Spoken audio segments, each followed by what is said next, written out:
పులివెందుల్లో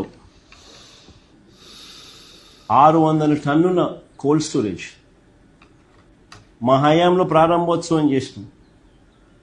ఆ cold storage ఆపరేషన్లో లేదు, కరెంటు బిల్లులు ఖర్చు అవుతాయని. That is the flight of farmers.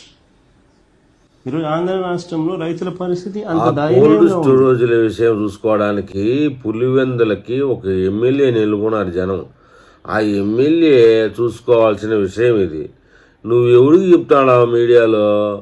ఇన్ని రోజులు ప్రతిపక్ష నాయకుడిగా పనికిరాడు అనుకున్నారు జనాలు, కానీ ఇప్పుడే తెలిసింది పులివెందులకి ఎమ్మెల్యే కూడా పనికిరావు అని చెప్పేసి.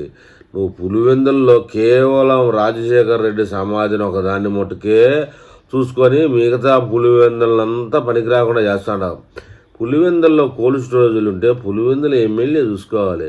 నువ్వు పోయి బెంగళూరు యలహంకపాయల్లో కాళ్ళు పైకెత్తుకొని అనుకుంటే పులివెందుల దాని యొక్క మంచి చెడ్డలు చూసేది ఎవరు? నువ్వే వచ్చి మళ్ళీ ఇవాళ ప్రతిపక్షాన్ని, ఆ ప్రతిపక్షం లేనివాడివి అధికార పక్షాన్ని విమర్శిస్తూ ఉంటే నవ్వులు పాలైపోతావు జగన్మోహన్ రెడ్డి. పులివెందుల్లో నెలకు ఒక 10 రోజులన్నా ఉండి అక్కడ మంచి చెడ్డలు చూసి పులివెందుల నియోజకవర్గంలో సంక్షేమం బాగా ఉందా లేదా, తెలుగుదేశం పార్టీ బాగా పరిపాలిస్తుందా లేదా అని తెలుసుకొని నువ్వు బుద్ధి తెచ్చుకొని మారి పులివెందుల ఎమ్మెల్యేగానన్నా గొప్పవాడిగా ఉండు. గతంలో నువ్వు ముఖ్యమంత్రిగా ఉన్నప్పుడు అందరికీ ఈ స్కోర్లు పెట్టావు.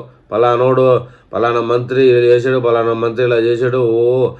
ఎలక్షన్ సంవత్సరం ముందే నీకు సీట్ లేదంట.